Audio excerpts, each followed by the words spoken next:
the Martinsville Environmental Community Action Project. They're below that. I know it might be hard for everyone to see in the very back, I apologize for that, but that's the name of our current project, Addressing Tetrachloroethylene Exposure in an Impacted Community, Residents' Concerns, Neurotoxic Effects, and Exposure Reduction, and our grant ID number. So I'd like to first introduce our team. So we have Dr. Saul Liu from Purdue University, Dr. Mary Turek, and Dr. Eve Pinsker from the University of Illinois Chicago. They are our principal investigators for our projects. And at the bottom, you can see a picture of Bethaney Latham. Many of you may know Stephanie. She's also a community resident. She's our project community education specialist. And there's myself. Also mentioned are our field and outreach workers. That consists of some high schoolers, some college students, and some adults. And then our clinical evaluators, they were both teachers from MSD. Oh, I forget what I'm doing here. There we go. Goals. Okay, so goals for our work. The goals for our research are to quantify, quantify PC exposure in residents, understand the human health impacts of long-term, low-level exposure to PCE and TCE, address the community's concerns and perceptions about the contamination and associated health risks, and to design and implement action within the community based on the outcomes of these goals. So there you see on the left there is a map of the city of Martinsville, and the colored areas overlaying are the 4 known plumes in this area. So the contaminants that we're mostly talking about is PCE and TCE, so you have your tetrachloroethylene and your trichloroethylene. We'll talk more about that super fun site timeline here in a minute. But yes, we're known to 4 known plumes. This affects 360 residential properties, and roughly 270 are also in what you would call the buffer zone, so within 50 meters of the plume map. Martinsville is not alone in this. These spills plague thousands of cities across the United States. And this PCE is a chlorinated volatile organic compound, a known neurotoxin and probable carcinogen. So this chemical breaks down, it degrades to TCE and then to vinyl chloride. So some of you, if you're not familiar with chemicals, you may have heard of vinyl chloride a couple of years ago when there were the train derailments in Ohio. There was great concern because those cars were carrying vinyl chloride that dumped into that neighborhood. It is a known carcinogen. So let me see. Oh, okay. All right. So just real quick about the plumes. So to the top right, the O'Neill plume. So that one is caused by a dry cleaner on East Morgan Street, and that one has been being cleaned up. So they're using a product that creates a permeable reactive barrier to help control the spread of the contamination. They actually are at the point where they are just in the monitoring phase, but unfortunately I have to tell you that we did go and test that kind of their ground zero and ambient air as well as under, and we did find elevated levels of PCE. And then further south you have the Twig plume. So Twig is an aerospace component industry. It's on York Street. There's been a known problem there for a long time. They entered the voluntary remediation program in 1997. A lot has been done there as far as testing homes around that site over the course of the past almost 30 years. Putting in mitigation systems when necessary. And then a little further below that is the Harmon Becker plume. So Harmon Becker is located on South Street. It was a manufacturer of automotive speakers for almost 30 years until 2007. So contaminants in soil and groundwater were detected there in 1995, and bioremediation efforts began in 2005. So that included putting a soil vapor extraction system in a parking lot, and unfortunately that was destroyed by our 2008 flood. But since then, they've worked with homes in the area, and they did test Poston Elementary in 2014, and at that time there were no detectable levels of PCE or TCE, and they entered the voluntary remediation program in 2017. But if we were to be able to blow this up, which you can on our website, we have an interactive map, but the buffer zone for the Harmon Becker plume does come onto Poston Road Elementary's property. So the plume itself is just right on the other side of Poston Road. All right, and then back up north here, northwest, is the Superfund site, or called Pike and Mulberry. So this area of contamination is believed to have been caused by several dry cleaning companies over many years. PCE was detected in our city municipal water well in 2002, so that now we're doing the timeline here. This prompted the carbon filtration system to be installed, that was installed in 2005 and is still in use today. If you haven't been to see that, it is so massive. It's larger than anything I ever thought I would see. Giant, you might have little carbon filters at home. No, they're huge. So anyway, given the size of the contaminated area and its impact to the city's well field, the site was included in the EPA's Superfund program in 2013. The cleanup process was decided and announced in 2001, and the EPA has installed mitigation systems at several properties. So library, where are we at? Fire station, what? My house. Your house, okay. Nice, yeah, so different houses and businesses. Let's see, where was I? I lost my track. But they haven't actively begun the remediation process yet. All right, so our projects. So we have had a couple pilot projects along with our larger project we're doing now. We've done a well water study and then our children's study. We're currently doing an adult study, and we just did a pilot study looking for biomarkers of cancer. All right, so water. With the city's use of the carbon filtration system, PCE and TCE have been non-detectable. At least, they are for the city. The city tests all the time. But this is a list of some water testing that we've done over the past few years. We're going to do another round this spring and involve some high school students. But as you can see, in 2001 and 2023, we were not able to find any PCE or TCE. So therefore, the city's drinking water is safe to drink. It's not the threat. When we talk to people, that's the main thing. They'll have a water bottle and they say, I don't drink the water. Well, it's not the water. The threat is actually vapor intrusion. Am I gonna go? Hello? There we go. So what is vapor intrusion? CVOCs emit vapors that migrate from groundwater or soil into buildings through a dirt basement or cracks in the foundation. So most of us like to open our windows and doors when it's really nice outside, but for the most part, we stay shut in. So this means that those suffering from vapor intrusion are being exposed to low levels of PCE for long periods of time. So our projects are important because research to understand the health effects of long-term low-level exposure has not been conducted before. We're the first to do this. The only time it's been researched is in the occupational setting. You might have someone who takes a product that has PCE in it, and they actually rub it on their arm to take grease off their arms. That can cause neurological deficiency. So you have nausea, headaches, stuff like that. That person goes home that night or over the weekend, they're able to rebound, come back, they may do the same thing again next week. But what's happening to us or our children when they're just constantly exposed to low levels of this contamination? So this is where exhaled breath and ambient air sampling becomes very important. If any of you are wondering how we collect these samples, I forgot I threw that one in there. So this is really just saying that in addition to the air test, the breath and air testing, that, if I can go the right way, we're also, these tests, or these projects include cognitive testing as well, and for the adults, vision testing. All right, so here we go. So this clear bag here, that's called a 10-lar bag. So what we do is say we're going to Jamie's house, we'll go there first thing in the morning before she's been able to go outside, because we want to collect the air she's been breathing all night.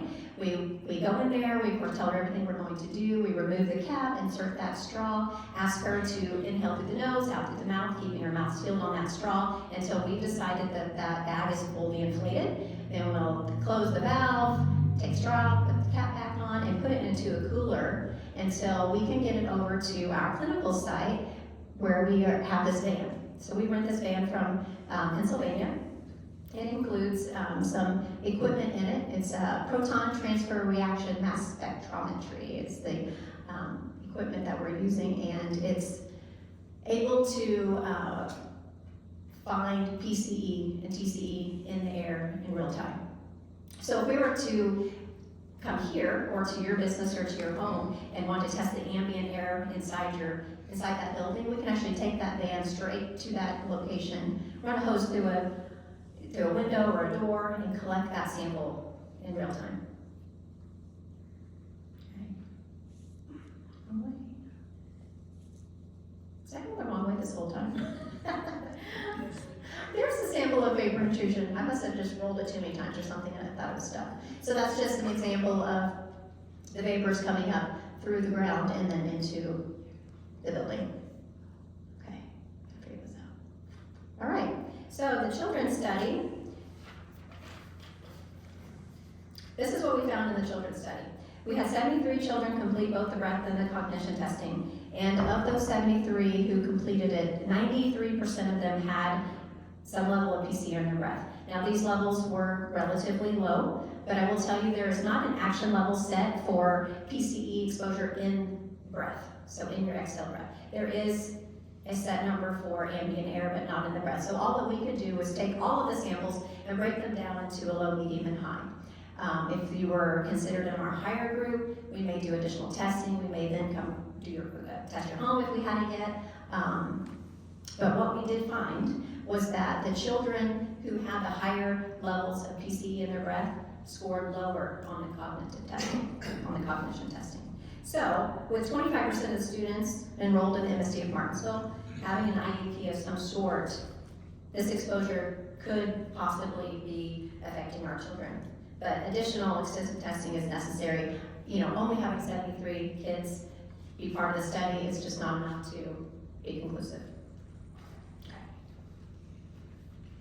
And that's just reiterating what I just said. All right, so the adults. So this graph here is when we had only had 181 people so far given an exhale breath sample.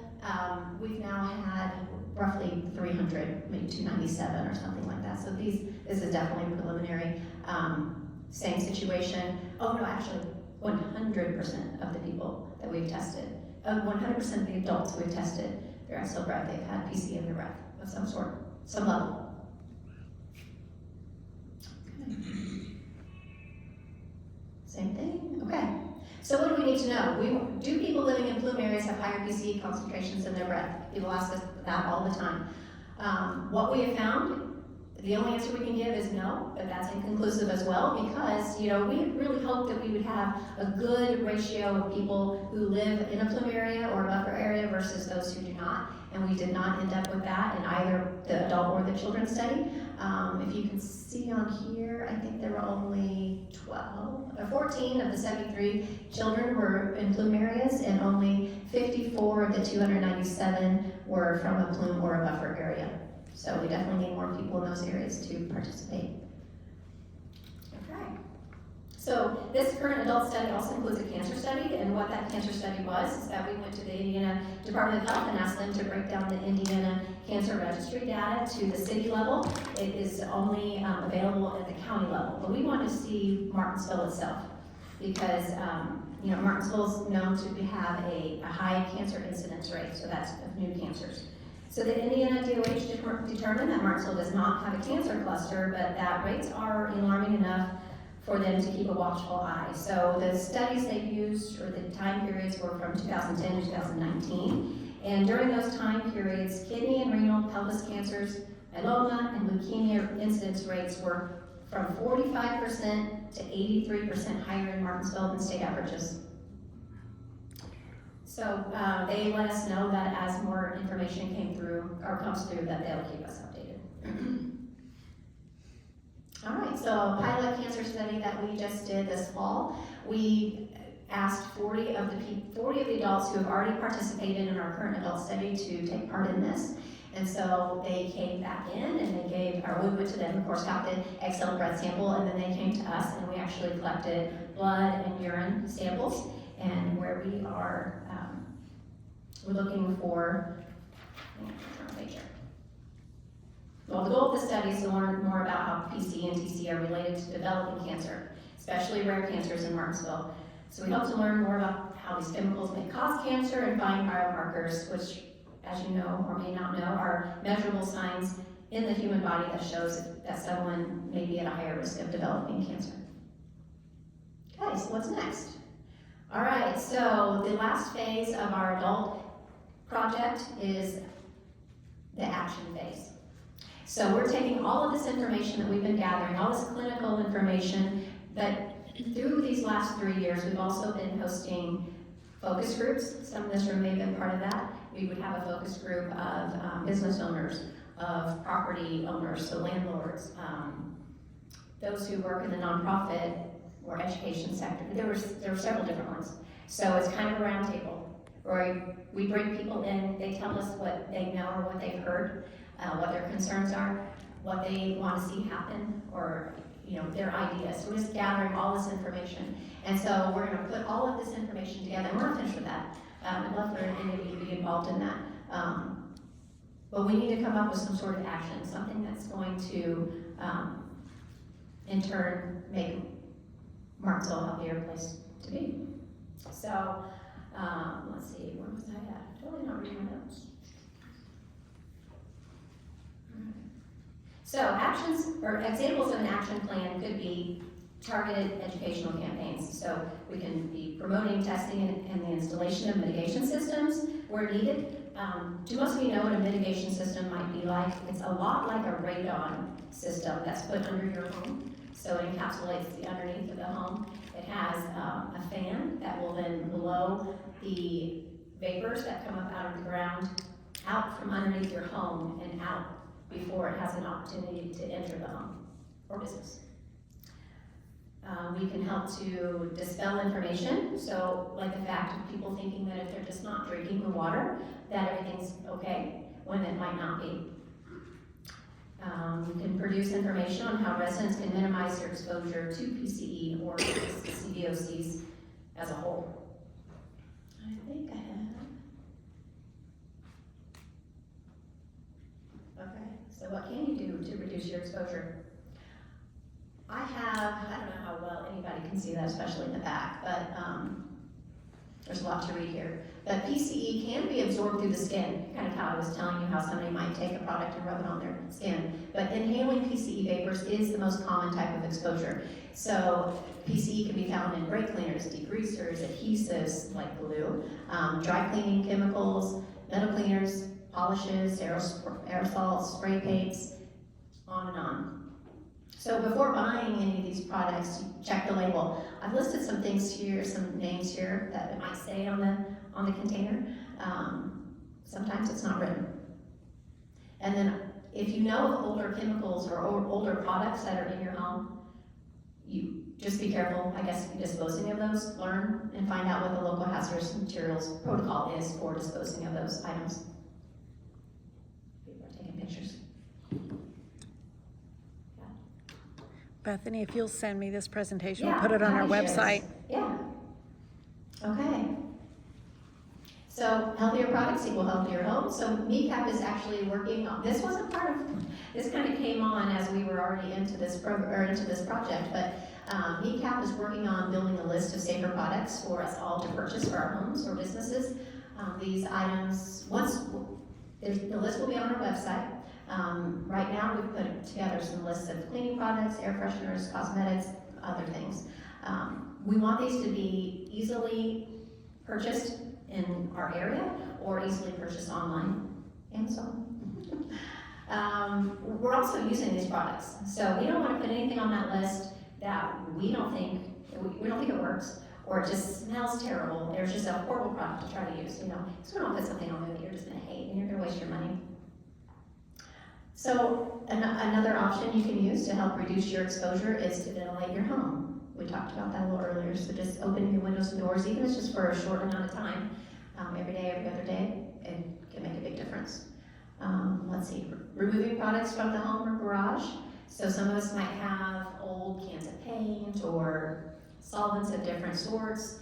We just never think we can get rid of that last little bit of whatever, and I'm guilty of that myself. But yeah, that can help bring down your exposure limit.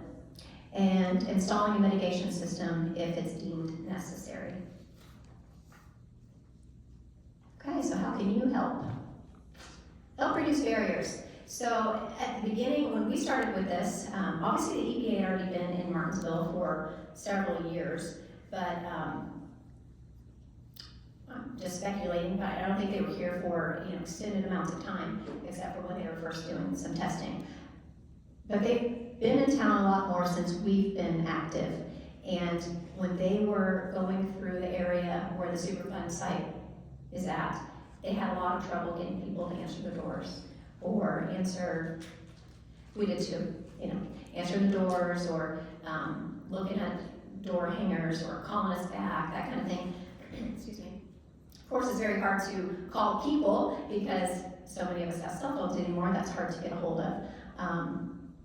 So there have been a lot of barriers trying to get people to interact and participate. So if you can tell people about this issue, because a lot of people are unaware that this issue exists, or that the projects that we're doing exist, that will help increase awareness.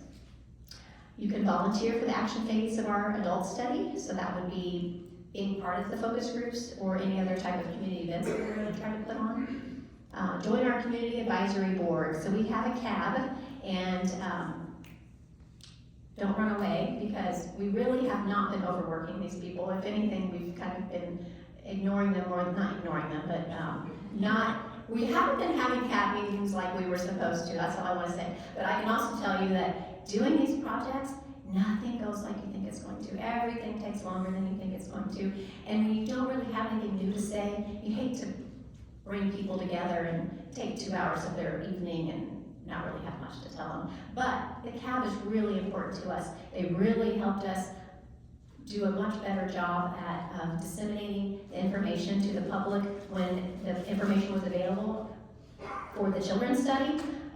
And we're going to be coming back to them here real soon to be putting something together for the adult study. So if you'd like to be part of that, we'd love to have you join that. We also meet the first and third Thursdays via Zoom, because obviously we have our researchers that are not in town. So we call that our engagement team. And if you ever want to just jump on one of those meetings, or if you want to become more involved in MeCAP, we'd love to have you join that. And then also join our Facebook page and share information as it is released. And there are just some QR codes for our website that is constantly under construction. It's available, and then our Facebook group. Or if you have any other ways of volunteering for us, maybe you're really great at creating a website, or maybe you sell t-shirts, where we're needing to get new t-shirts here soon, and just different things like that. So if there's ever anything that you think you might have to offer, I'd love to chat with you. Any questions? Steve? Is MeCAP a nonprofit? Can you give us a little bit of background in terms of the We are not a nonprofit. We're really just a committee. So we have a fiscal agent in Lafayette, the Mackey Children's Cancer Foundation. So without us being an actual nonprofit and not having certain documentation with the U.S. government, other than being a nonprofit, federal funds can't filter straight to us. So we have a fiscal agent that money is able to be sent to, and then we work with them. And just to follow up, Franklin has had a similar situation Yes. over the years, but they do MeCAP is peculiar to Martinsville. Yes. But did they have a similar organization? I don't know. I'm sorry. But yours is peculiar, just right here. Yeah. Us here in Martinsville. Okay. Yes. Mike? My question was, a lot of your contamination concerns through vapor.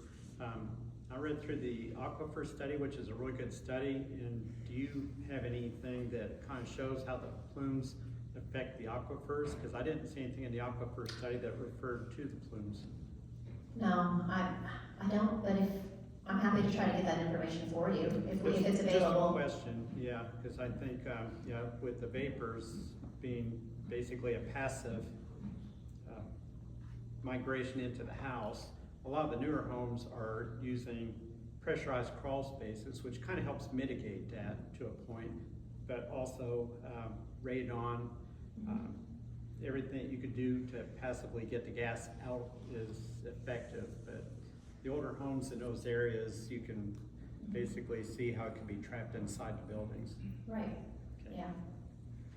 So I will just mention real quick, so the one furthest to the south, the Harmon Becker plume, So there's a little box with an arrow at the very bottom, it says vinyl chloride groundwater plume. So a lot of that Parma-Becker plume has now degraded to vinyl chloride, and it is vinyl chloride crossing over the, does everybody recognize the city of Martinsville here? Yeah, okay. So it is vinyl chloride where it has crossed over the bypass there. There is concern of it getting into retention ponds and then eventually getting into the White River, so. Not that it had anything to do with your question, but I just thought of that when I was looking at that. Any other questions? No? You guys are quiet. So can I ask a question? What time is it? Okay. What time do I need to finish? Right now? I don't even know what time it is. It's 12:40. You're good. Okay. Who had heard of MeCAP, or who had heard of the contamination before? Good, okay. Who had heard of MeCAP? Okay, not as many, but, okay. It tells me we're doing a little better job trying to get out there and promote the name. So, okay. Is that it? Yeah, but yeah, I'm happy to provide this information to anyone. And then there was a little half sheet going around, if anybody wants that, it has some of that contact information on there again, if you wanna get a hold of me or just go and check out some information. We'll also put the video on our YouTube channel. Oh, okay, all right. Thank you, everyone.